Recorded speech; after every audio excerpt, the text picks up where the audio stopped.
Hey there, my name is ARTFX, and today you're watching the first tutorial video in a series of tutorials about techno music.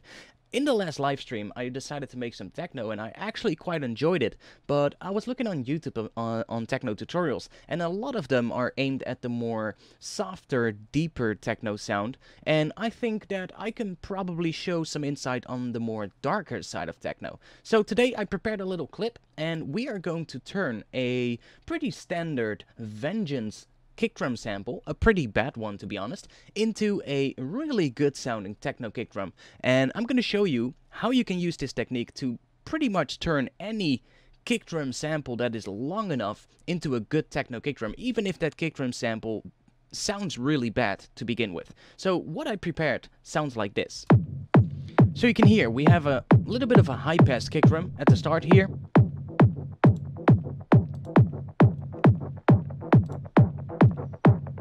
And it's slowly coming in. We've got some percussion layers coming in as well. That's all from sample packs. It's all just there for demonstration. And we've also got this bass right here. That sequence bass. So now the low frequencies come in. And you can hear it just has that really low, rumbly, heavy, dark techno sound. And that's what we're going to try and replicate today.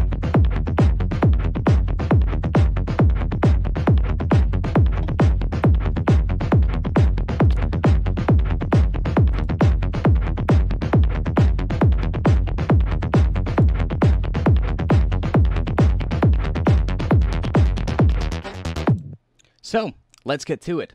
I'm going to turn off this blue kicks group, and I'm going to bring up the yellow one, because we're actually going to remake this from scratch. Now, let me switch over to my different view so you guys can see it. And we're not going to pay attention to the percussion and the synths. That is something I might talk about in a different tutorial video. Today, I really just want to focus on the kick drum. So, I have the Vengeance Essential Club Sounds Volume 3 opened up right here in my browser. And I've opened up the folder, the clubby bass drums. Now, the clubby bass drums, if you are familiar with the Vengeance sample packs, the clubby bass drums are pretty, well, I wouldn't say they're the best kick drum samples. I think they, most of the time, sound pretty shit. Now, I've got this one, Bass Drum Clubby 61, and yeah, I don't think that's a really good kick drum. It has clearly some stereo content going on. The sub is not completely mono. The transient of the kick drum sounds pretty washed out, sounds pretty shit to be honest. And I just think the kick drum is not really that good to begin with, especially not for techno music. It would suit more into something like a 90s club style track, most likely. But we're gonna turn this kick drum, or any of these other kick drums, because you can apply the same technique to any kick drum that is long enough, that has a long enough tail, and that has, you know, a good amount of frequencies across the frequency spectrum. So I'm gonna take this one and I'm gonna drag it into the first pad right here on the drum rack. So that is the C1 drum pad. So I've got a MIDI clip here with a C1 note. So now we can hear this kick drum. I gotta turn on the group though. So first thing I notice is I don't like the click and the end on the end of the sample. So I'm gonna turn off snapping. That's the first thing that I'm going to do, and you can see that it just makes sure that the sample now plays all the way to the end. Another thing I'm gonna make sure I'm going to make sure that I'm on one-shot mode, so that every time a note is triggered, the sample will just play. And I can switch this to either trigger or gate right here. So what's the difference? Well, gate will only play the kick drum sample for the length of the note. So that means that the kick drum sample would start playing here, and it will keep on playing until this note stops. So right here, the kick drum sample will stop playing. The other mode, which is trigger, will make sure that every time you press a note, the sample will play in its entirety. Even when the note is just really short. So if I make this note absolutely super short right now, it will still play the entire sample. See? As opposed to switching to gate, Now you only hear the transient. So I'm going to keep this on trigger because I actually want to hear the full sample. Another thing I want to do is I want to take down the velocity here. So I don't want the velocity to be affected by the velocity of the MIDI notes. And I'm actually going to make this note a little bit longer again. And what I also want to do is I want to bring this volume up to 0 dB. So now we have just a loud kick drum. First thing I'm going to do is I'm going to give this a little bit of a fade out. Because I think the kick drum sounded a little bit long, especially because the tail of the kick does not really fade out. It's just there. It's just loud. It's pretty much at its max of volume for the entire duration of the tail of the kick. And I don't want that. I kind of want that kick drum to fade out a bit. So just add a little fade. And you can hear that it makes the kick drum a little bit shorter. Now, the next thing I want to do is I want to try out to pitch this down. So let's try -2 or -3. That makes the kick drum sound a little bit lower, and right now it doesn't make that much of a difference, but when we're going to apply some filtering to this, it's really going to make a difference. So now it's time to get started shaping this kick drum into something that's a lot more usable, because it still sounds like a horrible kick. So I'm going to start by going into the controls tab right here. And the first thing I'm going to do is I'm going to turn on the filter. So I'm going to use a low pass filter. And I'm just going to start dragging the frequency down and listen to what happens to the kick.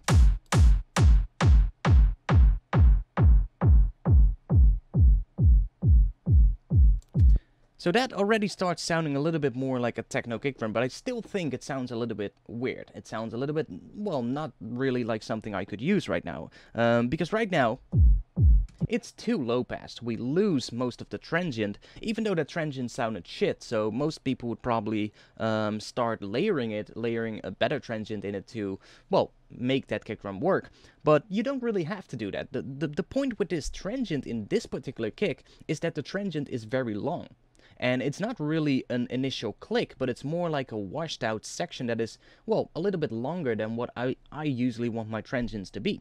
So I'm actually going to make this shorter using this filter. So right now, I changed the initial frequency down. So I'm going to bring it to something around 1000 hertz. A little bit lower maybe. Now let's click here and let's open up the envelope. And right here, I'm going to turn the envelope on, and I'm going to bring the amount up. Let's start with just bringing it up all the way. And you can already hear what it's doing. It's kind of like every time the kick plays, it's at the filter is all the way open, and then it quickly closes down. And that time is defined by this, which is the decay. So I can make this shorter.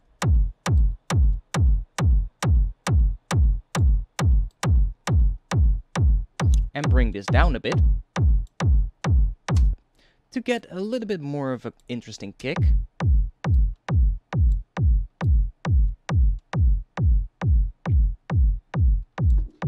So that's already a bit better. Now I'm also going to switch this to one of these modes. I think the clean mode is fine, but I like to switch to the MS2 mode and just give it, I don't know, 3, maybe 2 dB of drive, just something. And it will just make it a little bit louder.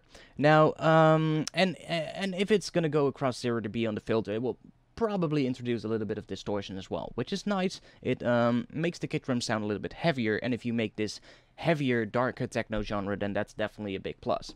So, we could also use the pitch envelope, and let's switch this to maybe 12 semitones.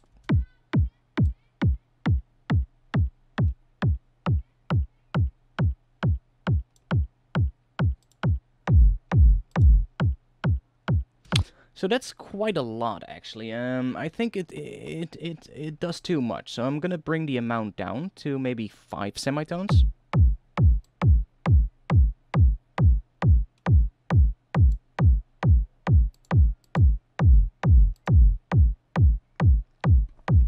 And you can hear it really makes the whole thing shorter.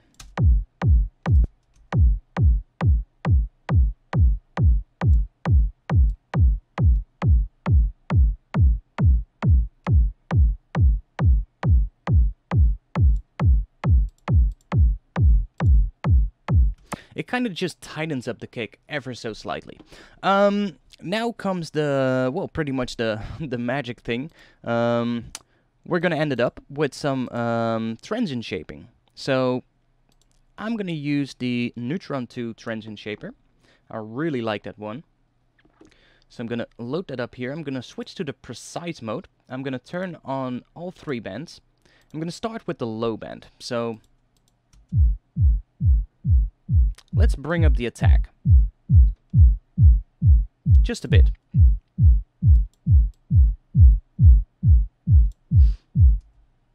Now let's switch to the mid band. I'm gonna make that a bit narrower, and let's increase the attack here as well.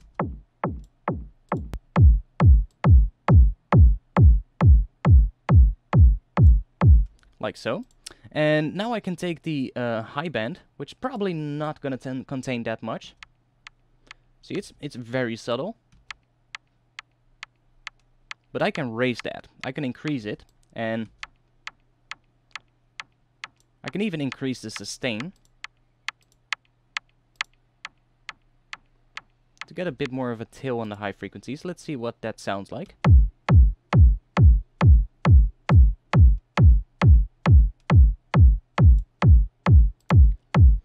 So that's something better already. Now, we need to do a bunch more to this though. I'm going to duplicate this track. And on this track, wait, I forget one thing. The sample we are using is a little bit stereo. So I'm gonna take a EQ8 and I'm gonna put that right here. Let's put it right after the sampler, in fact. And I'm gonna switch this to mid-side mode. Go into the sides. And you can see there's quite a bit of low end here. I'm gonna high pass this. So now only the initial transient has some stereo stuff going on, and most of the tail of the kick drum is completely mono. I think that works better. It makes mixing easier, and the low end is just easier to control this way. We can also go into the mids and maybe just add a high pass around 30 hertz. I think that usually works fine. And now I want to duplicate this track. So why do I want to duplicate this track? Well, I want to dirty up this kick drum a little bit with some reverb. That's something they do a lot in techno. So I'm just going to take my favorite reverb, which is Valhalla Vintage Verb, and I'm going to put this right after the Neutron 2. So I'm just going to go and pick any of these, pretty much. Just start with one. I do want to use one that has a full 100% mix here. And let's see what these sound like. So it gets pretty loud on the track here, but don't worry, I've brought the group down, so we're still not clipping. So I'm also going to take a... where is it? I'm also going to take LFO tool. I'm going to put it after the Vintage Verb, so that we can add a little bit of sidechaining to this. And let me bring this down quite a bit. And just add a little bit of a fade here so that we don't get a click.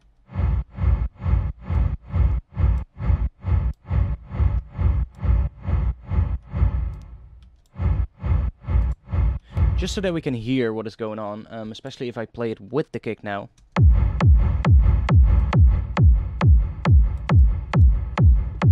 You can start to hear what it sounds like. I'm going to put a utility on here though, because I don't want it to be this loud. I'm going to put a utility after the Vintage Verb, and I'll just bring this down with, I don't know, 8 decibels or something like that, and that way we can increase this back to 0, and we don't get any clipping. Now, I want to go and switch through some of these presets.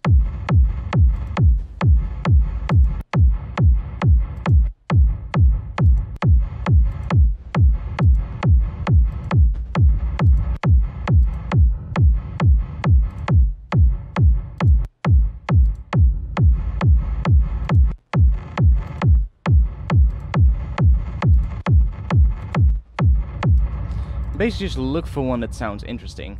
Usually these halls can be pretty good. The rooms can be pretty good as well. I'll probably just go for one of the halls.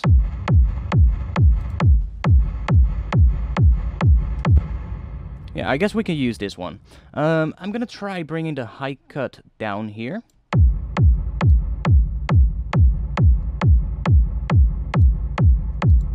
So that already creates a bit more low rumbly kind of stuff. Now, what I'm gonna do is I'm going to take off LFO tool, and now I'm going to freeze and flatten this track.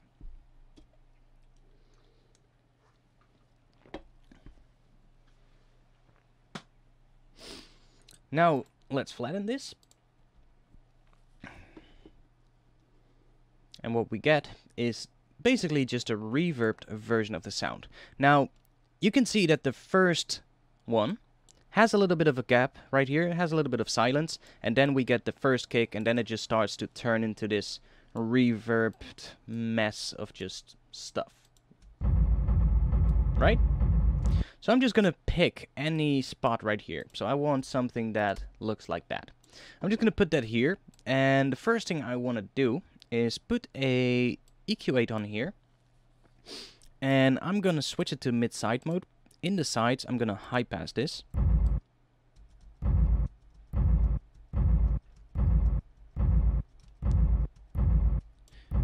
So that we only get stereo stuff in the more of the mid frequencies of this layer. And I'm going to give it a little fade in here so that we don't get a click. And I'm also going to do the same thing on the end. Now, I'm going to freeze and flatten this again to see if we fixed the phase issues. Because you can see right here, if I zoom in, right, you can see that right here it's at the positive value in the right channel, but it's at the negative value in the left channel, which would create phase cancellation. That's not something we want, especially not in a low frequency layer like this. So let's flatten that, and see, now we kind of fixed it. So now we have the line going in both the positive and the negative direction at the same time, which is pretty much what we want. So I can delete this, and I can just basically just copy this over a whole lot of times. And actually, let me do this. Okay, so now if I play this back, what does it sound like?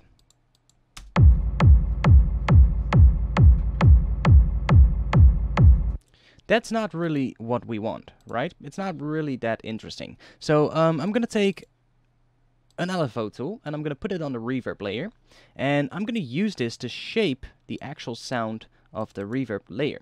So I'm going to create a little bit of a triangle shape. I'm just going to search for what modulation sounds good.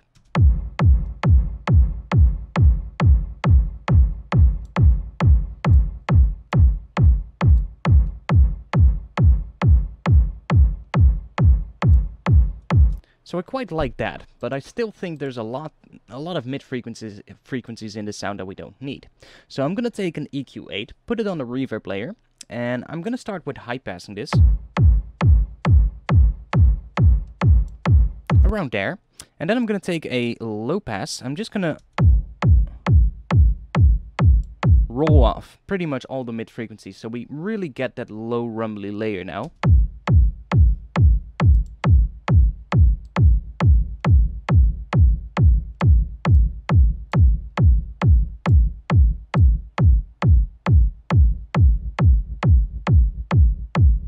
And you can play with this, you can play with the rhythm, you can even do it just in audio and just use fates on the audio clips. That way you could make a rhythm that is offbeat or changes a little bit. You can do a lot of stuff basically. I'm keeping it very basic here. Just something like that. Now we need to do one more thing though. I'm gonna make another duplicate of this track, and this time we need to make a delayed version of the kick drum. So I'm gonna rename these tracks real quick. So this is the kick main. Then we have the kick reverb, and this one is going to be the kick delay. So on this one, I'm gonna take a simple delay. I'm gonna put it after the transient shaper, and I'm gonna switch this to a delay time of 3. So it's synced, but I'm gonna use delay time of 3. I'm gonna set the dry wet all the way up to 100%. And let's bring the feedback up to something around 35 to 40%. I think that's enough. I can also put a utility on here, because this can be quite loud. So I'm going to bring this down to -8. And let's see what this sounds like.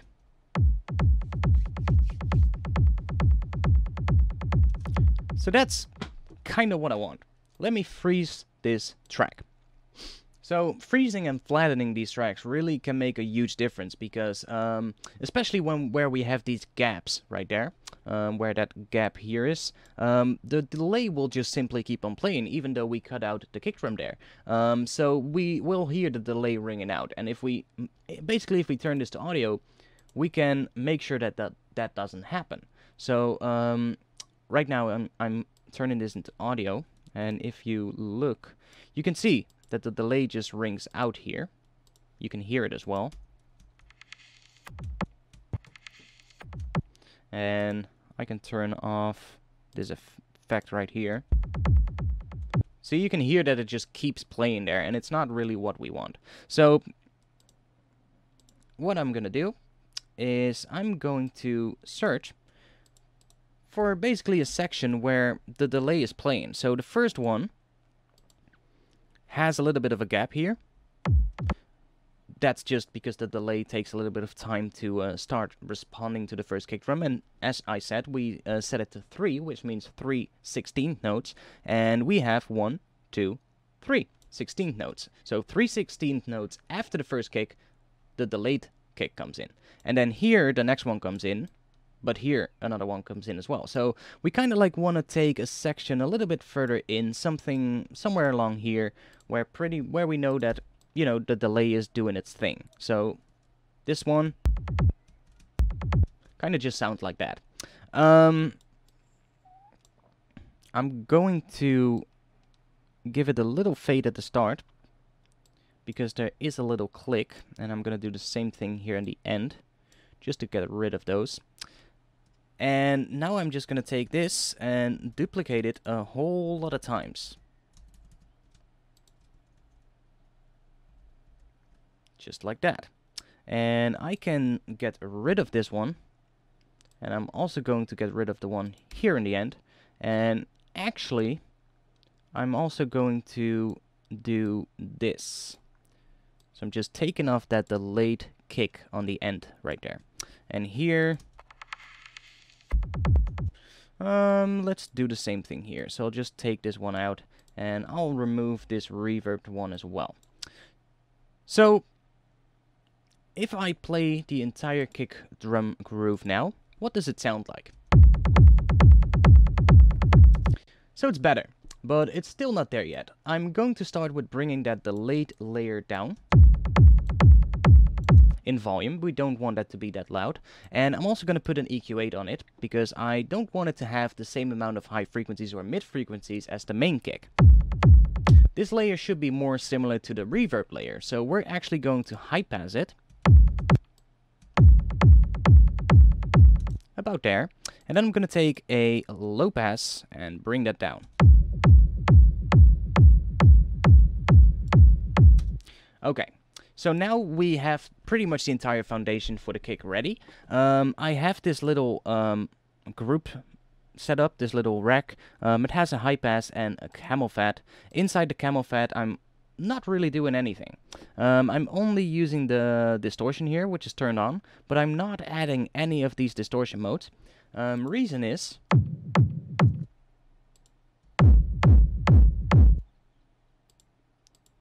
is that main kick drum is very loud, and that creates quite a big sound. Let's...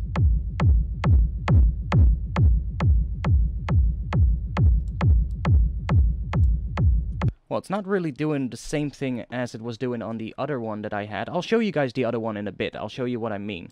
Actually, let's do that now. I have the other one right here, which is made the exact same way. I just took a different kick drum as a start. Let's see.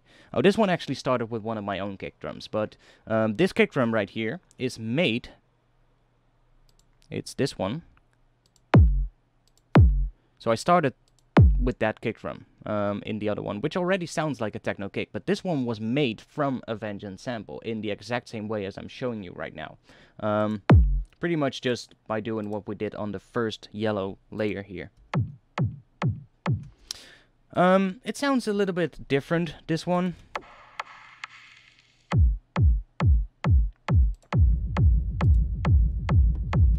Mainly because that first kick drum sounds a little bit different. And it really triggers the how do you say it? It triggers the distortion too hard right now. So maybe if I go into here and just lower this a bit.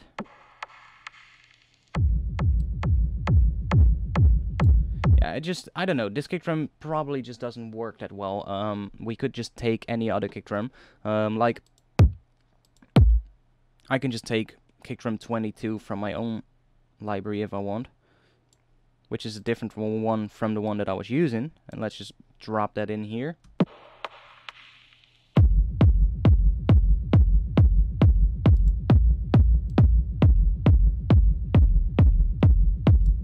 But it doesn't really do the same thing as it was doing on the other one. So let me go to the other group and show you the difference. So without camel fat, it sounds like this.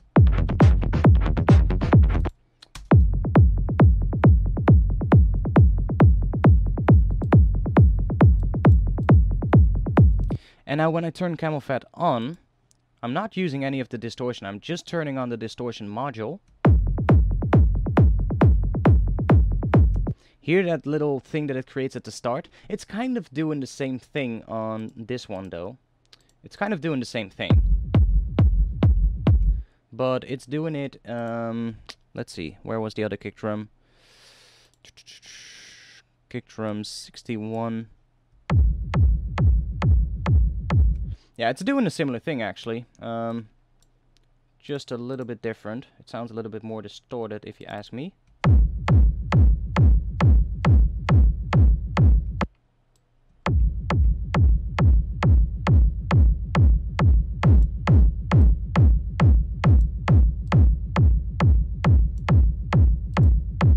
Yeah, so it's doing the same thing, but it's just, I don't know, it's not the best sounding one. But I just took a random kick drum sample, so you can take any kick drum sample and you could get completely different results. Just experiment with the sample you start with, and just throw in a different sample, see which one works best. Pretty much, that's what you want to do. You can also play around with these modes right here. So let's say I'm gonna switch to the SMP mode, which is slightly different. We could do that as well. And it will probably give us a different sound.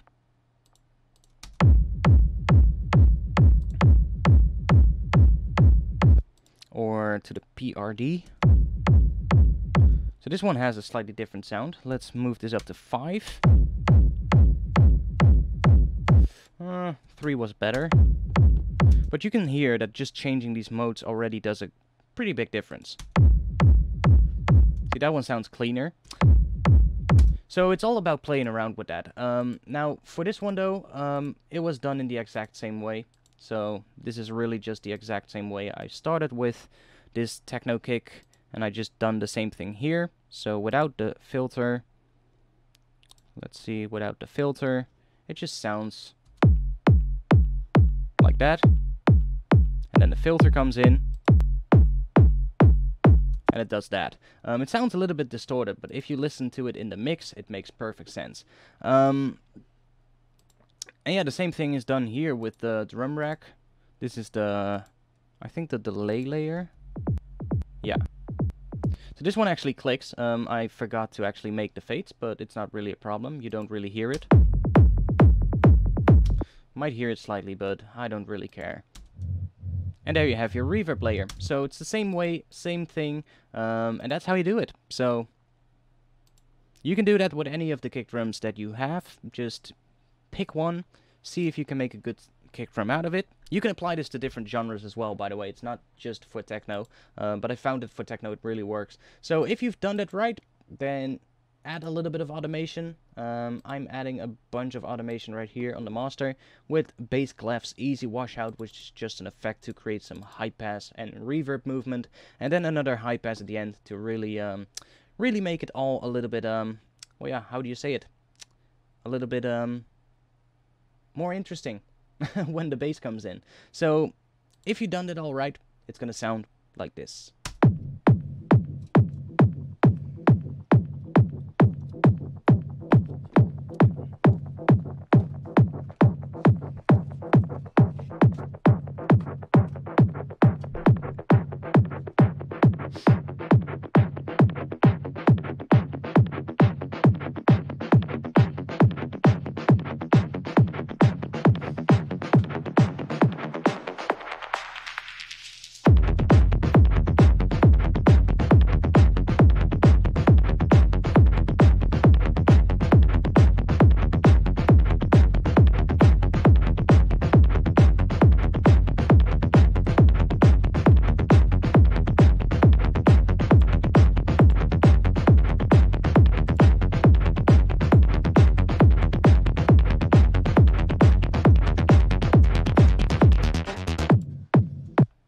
So there you have it. I hope you guys like this. I hope you guys learned something today.